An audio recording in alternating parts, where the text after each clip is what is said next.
Welcome to everybody in my YouTube channel.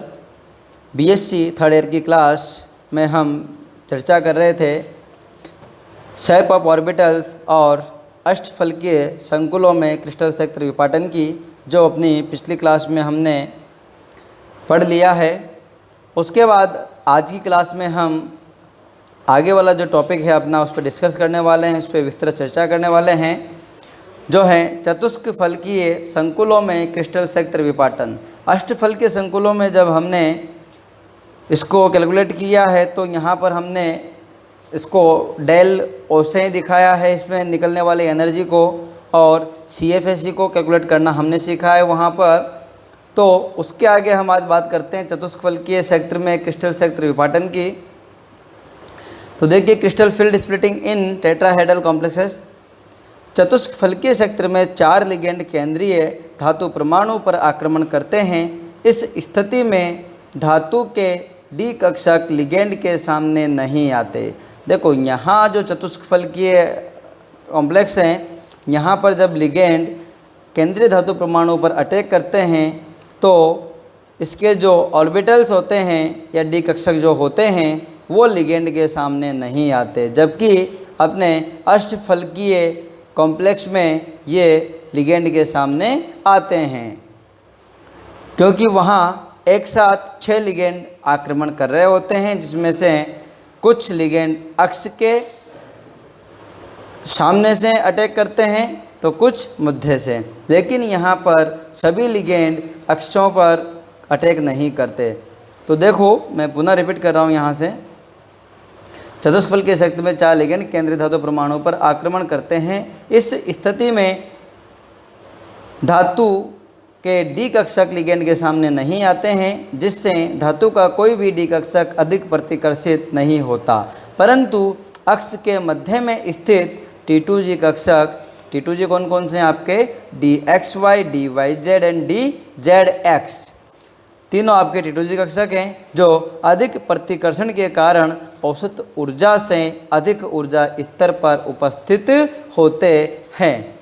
तो देखो, जब यहाँ पर प्रतिकर्षण बढ़ेगा तो उनकी ऊर्जा बढ़ेगी, ऊर्जा बढ़ेगी तो उनका जो एनर्जी लेवल है वो EG कक्षकों की तुलना में थोड़ा सा, या अपन कह सकते हैं पूरे डी ऑर्बिटल्स का औसत जो एनर्जी लेवल है वो बढ़ जाता है, जबकि EG कक्षक कम प्रतिकर्षण के कारण औसत ऊर्जा से कम ऊर्जा पर उपस्थित होते हैं।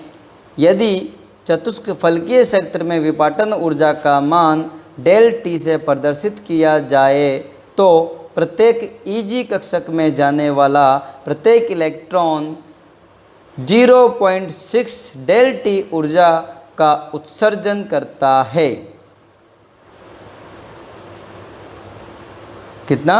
0.6 डेल टी ऊर्जा का उत्सर्जन करता है। अपने अष्टफलकीय में कितना होता था? -0.4 डेल ओ, और यहाँ पर जो है आपका 0.6 डेल टी ऊर्जा का उत्सर्जन करेंगे। यहाँ भी हम माइनस साइन लगा सकते हैं। माइनस साइन किसको दिखाता है? उत्सर्जन को दिखाता है। जबकि T2G कक्षक में जाने वाला प्रत्येक इलेक्ट्रॉन 0.4 डेल टी ऊर्जा का अवशोषण करता है। इन दोनों ऊर्जा स्तरों के मध्य का अंतर चतुष्क फलकीय क्षेत्र के क्रिस्टल क्षेत्र स्थायीकरण ऊर्जा, जिसे हम CFSE कहते हैं। तो इन दोनों क्षेत्र के मध्य की जो ऊर्जा है या क्षेत्र की स्थायीकरण ऊर्जा कहलाती है क्रिस्टल फील्ड स्टेबलाइजिंग एनर्जी।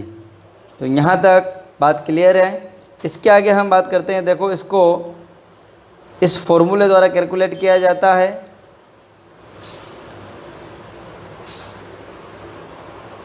जिस प्रकार अपन ने ऑक्टाहेड्रल के लिए कैलकुलेट किया, उसी प्रकार यहाँ टेट्राहेड्रल के लिए CFSE हम कैलकुलेट करेंगे, और इस फॉर्मूले से हम इनके प्रत्येक कॉन्फ़िगरेशन की CFSE कैलकुलेट करेंगे, और CFSE के आधार पर हम किसी भी संकुल के स्थायित्व को समझा सकते हैं कि कौन सा संकुल कम स्थायी होगा, कौन सा अधिक स्थायी होगा।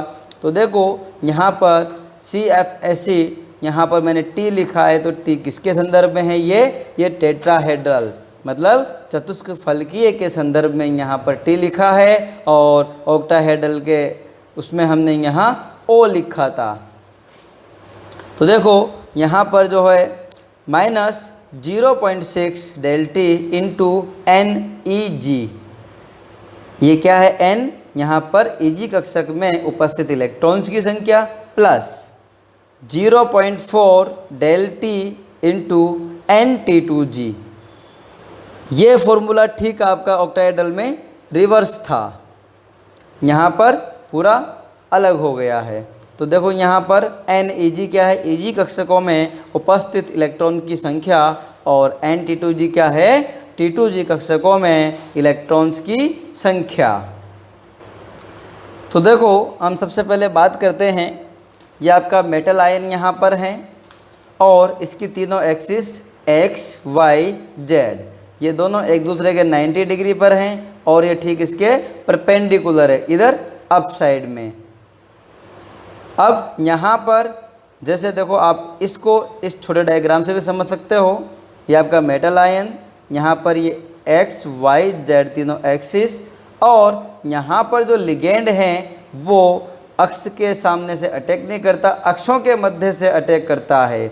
जैसे यहाँ देखो आप, ये X और Y के मध्य से अटैक कर रहा है, आप इसको ले लो तो Z और X के सामने से ये वाला L अटैक कर रहा है। आप दूसरी दिशा में लोगे तो यहाँ पर आपकी ये जो अक्ष है ये इधर निकल रही Y, तो Y और Z के मध्य से ये अटैक करेगा। तो इस प्रकार हम कह सकते हैं कि यहाँ पर चतुष्फलकीय वाले केस में कोई भी लिगेंड अक्ष के सामने से अटैक नहीं करता, क्योंकि अक्ष पर ऑर्बिटल्स हैं और जब ऑर्बिटल्स की दिशा में अटैक नहीं करता तो यहाँ पर रिपल्सन कम होगा। अब देखो यहाँ पर स्प्लिटिंग किस प्रकार से होती है, वो सबसे महत्वपूर्ण बात है। चतुष्फलकीय क्षेत्र में क्रिस्टल क्षेत्र विपाटन, आपके ये d ऑर्बिटल्स हैं, ये 5 ऑर्बिटल्स यहाँ पर हैं और इन 5 ऑर्बिटल्स की स्प्लिटिंग जो होती है वो Eg और T2G कक्षकों में होती है। लेकिन हमने कहा कि यहाँ पर T2G कक्षकों की ऊर्जा औसत ऊर्जा से अधिक हो जाती है, जबकि Eg कक्षकों की जो है एनर्जी औसत ऊर्जा से कम हो जाती है। अब कितनी कम होगी, यहाँ से यहाँ पर इस औसत लेवल से इलेक्ट्रॉन Eg कक्षक में आने पर कितनी ऊर्जा का उत्सर्जन करेगा, -0.6 डेल टी का, और यदि इलेक्ट्रॉन को T2G कक्षक में जाना है तो उसे +0.4 डेल टी एनर्जी का अवशोषण करना पड़ेगा, तब जाके वो आपका T2G कक्षक में प्रवेश करेगा। और जो आपके इन दोनों ऊर्जा स्तरों के मध्य की दूरी है, इसे हम डेल टी द्वारा प्रदर्शित करते हैं। अब इसके बाद जो अपना टॉपिक है, मतलब टॉपिक क्या, जो अपने एक टेबल बनाएंगे इसकी, और वहाँ पर हम इनके सभी प्रकार के विन्यास की CFSE कैलकुलेट करेंगे और इनके मैग्नेटिक मोमेंट हम वहाँ निकालेंगे। इनके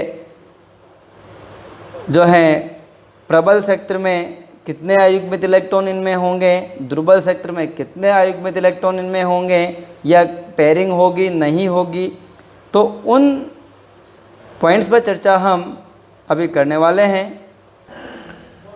देखिए यहाँ पर जो अपना अगला टॉपिक है इलेक्ट्रॉनिक विन्यास, CFSE व चुंबकीय आघूर्ण। तो यहाँ पर हमें देखो मैग्नेटिक मोमेंट भी कैलकुलेट करना है, CFSE भी कैलकुलेट करनी है और इनका इलेक्ट्रॉनिक विन्यास भी हमें दिखाना है। तो सबसे पहले देखो हम बात कर लेते हैं कि हमने इलेक्ट्रॉनिक विन्यास के बारे में चर्चा कर ली है, हम जानते हैं। CFSE के बारे में हम चर्चा कर चुके हैं। चुंबकीय आघूर्ण कैसे निकालते हैं वो भी मैं आपको बता चुका हूँ। जो फॉर्मूला है अपना, देखो फॉर्मूला है μ = √n+2 Bm बोर मैग्नेटॉन या D/, इसकी जो यूनिट होती है। अब यहाँ इसको हम एक टेबल के रूप में बनाते हैं, जिससे अपने को ये वैल्यूज़ निकालना बहुत आसान हो जाएगा। तो सबसे पहला आपका जो पॉइंट है वो है अष्टफलकीय संकुलों की CFSE का मान ज्ञात करना। ऑक्टाहेड्रल कॉम्प्लेक्स में CFSE के मान ज्ञात करना, और कंडीशंस क्या है, प्रबल लिगेंड की उपस्थिति में। ये पॉइंट ध्यान देने योग्य हैं, ठीक है। तो ये प्रबल लिगेंड की उपस्थिति में ही हमें करना है, इसके बाद दुर्बल लिगेंड की उपस्थिति में भी करेंगे हम। तो प्रबल लिगेंड की उपस्थिति में देखिए हम जानते हैं कि प्रबल लिगेंड की उपस्थिति में हमेशा इलेक्ट्रॉन की पेयरिंग हो जाती है। ठीक है, तो सबसे पहले हम बात करते हैं, टेबल बना लीजिए आप एक, electronic configuration T2g orbital, Eg orbital, n क्या है, अयुग्मित इलेक्ट्रॉन्स की संख्या, total number of unpaired electrons, और mu equal to root n plus 2, और इसके बाद CFSE का मान हम जो है Eg और T2g कक्षक में उपस्थित इलेक्ट्रॉन की संख्या फॉर्मूले में रख के निकाल सकते हैं। ठीक है, तो देखो आपका यदि केंद्रीय धातु परमाणु का कॉन्फ़िगरेशन D1 है तो इलेक्ट्रॉन किस में जाएगा, अष्टफलकीय के रेफरेंस में तीन T2g कक्षक आपके नीचे जाएंगे और 2 Eg कक्षक ऊपर जाएंगे। ये स्प्लिटिंग होगी आपकी अष्टफलकीय के केस में। तो इलेक्ट्रॉन किस में जाएगा, सबसे पहले स्प्लिटिंग के बाद में T2g कक्षक में जाएगा एक इलेक्ट्रॉन। आपका इलेक्ट्रॉन एक ही है तो Eg कक्षक में कोई इलेक्ट्रॉन जाएगा तो शून्य इलेक्ट्रॉन आपका होगा। तो अनपेयर्ड इलेक्ट्रॉन कितने हुए आपके पास, ओनली 1। अनपेयर्ड का मतलब अयुग्मित, जहाँ युग्म नहीं है। अब इसके बाद इस वैल्यू को आप पुट करोगे अपने फॉर्मूले में, CFSE वाले फॉर्मूले में, तो वहाँ से जो वैल्यू निकल कर आएगी वो वैल्यू आपकी CFSE कहलाएगी। और यहाँ पर इस फॉर्मूले में इनकी वैल्यू रखोगे, n की वैल्यू, तो 1 प्लस 2, तो 1 प्लस 2 कितना हो गया, 3 इंटू 1 कितना हो गया आपका 3, तो √3 की वैल्यू कितनी आती है, 1.78 बोर मैग्नेटॉन। तो हम कह सकते हैं कि जिसका विन्यास D1 होगा उसकी प्रवृत्ति अनुचुंबकीय होगी, क्योंकि इसका कुछ न कुछ जो है बोर मैग्नेटॉन वैल्यू आ रही है, और जो CFSE वैल्यू है वो -0.4 डेल O प्राप्त होगी। आप इसे सोल्व कर लेना। ठीक इसी प्रकार आप D2 के लिए कर सकते हो। यहाँ 2 इलेक्ट्रॉन हो गए, यहाँ 0 है इसमें, यहाँ पर इसके अनपेयर्ड इलेक्ट्रॉन भी देखो दोनों अयुग्मित हैं, ये 2 हो गए, 2 के हिसाब से आप इसको वैल्यू पुट करोगे तो √8 आएगा। √8 की वैल्यू जो है 2.8 होती है CFSE, ये आएगी, आप कैलकुलेट कर लेना। कोई भी समस्या आती है तो मुझे कमेंट बॉक्स में ज़रूर बताएं इस मैटर में। इसके बाद आप D3 की देखिए, यहाँ पे 3 इलेक्ट्रॉन हो गए। अब चौथा इलेक्ट्रॉन जब आता है, ये महत्वपूर्ण बात है यहाँ पर, ये जो चौथा D4 कॉन्फ़िगरेशन आपका है और D7 जो कॉन्फ़िगरेशन है ये महत्वपूर्ण आपके हैं। वो क्यों है कि देखो यहाँ हम जो है प्रबल लिगेंड की उपस्थिति में ये चीज़ कर रहे हैं, तो D4 में जो चौथा इलेक्ट्रॉन है वो Eg कक्षक में ना जाकर यहाँ पर T2g कक्षक में ही पेयर हो जाएगा, यहीं पर युग्मन इसका हो जाएगा। लेकिन दुर्बल लिगेंड की स्थिति में क्या होगा, ये इलेक्ट्रॉन जो चौथा इलेक्ट्रॉन आने वाला है ये आपके Eg कक्षक में चला जाएगा, तो उसकी CFSE कैलकुलेट भी अलग आएगा। ठीक है, अब यहाँ पर देखो अयुग्मित इलेक्ट्रॉन कितने बचे, यहाँ सिर्फ 2 अयुग्मित इलेक्ट्रॉन मुझे नज़र आ रहे हैं और एक तो युग्म हो चुका है, तो ये 2 इलेक्ट्रॉन यहाँ मैंने लिखे हैं। इसी प्रकार आप D7 में देख लीजिएगा, D7 में आपके कंप्लीट 6 इलेक्ट्रॉन यहाँ पर चुके, 7वां इलेक्ट्रॉन यहाँ पर इसमें जाएगा। ठीक है, Eg कक्षक में। फिर इसके बाद आने वाले सभी इलेक्ट्रॉन Eg में जाएंगे, फिर पेयरिंग Eg में होगी, और लास्ट में D10 में क्या होगा आपका अनपेयर्ड इलेक्ट्रॉन की संख्या 0। इसकी जो है मैग्नेटिक प्रॉपर्टी 0 आएगी, क्योंकि जब ये अनपेयर्ड इलेक्ट्रॉन नहीं है तो ये भी इसकी प्रॉपर्टी भी 0 हो जाएगी, मतलब इसका मैग्नेटिक मोमेंट शून्य होगा। ये प्रतिचुंबकीय व्यवहार दर्शाएगा। और जब आप इन वैल्यूज़ को, दोनों वैल्यूज़ को उसमें पुट करोगे CFSE वाले फॉर्मूले में, तो ये भी वैल्यू आपकी शून्य आएगी, CFSE की वैल्यू शून्य आएगी। ठीक है, इसके बाद देखिए आप इसमें मैंने एक नोट लिखा है, इलेक्ट्रॉनिक विन्यास D0, D8, D9 या D10 के लिए लिगेंड प्रबल हो चाहे दुर्बल, इलेक्ट्रॉनिक विन्यास की व्यवस्था समान ही रहेगी, अतः इनके CFSE के मान समान रहेंगे। साथ ही D0 व D10 विन्यास के लिए CFSE का मान सदैव 0 प्राप्त होता है। इसके आगे की जो इनकी दुर्बल लिगेंड की उपस्थिति में कैलकुलेशन है वो आप करके देखना, मैंने आपको बता चुका हूँ इसको। अगर नहीं आती है तो उसकी चर्चा हम अगली क्लास में करेंगे। आप कमेंट करके मुझे ज़रूर बताइएगा। Thank you all of you.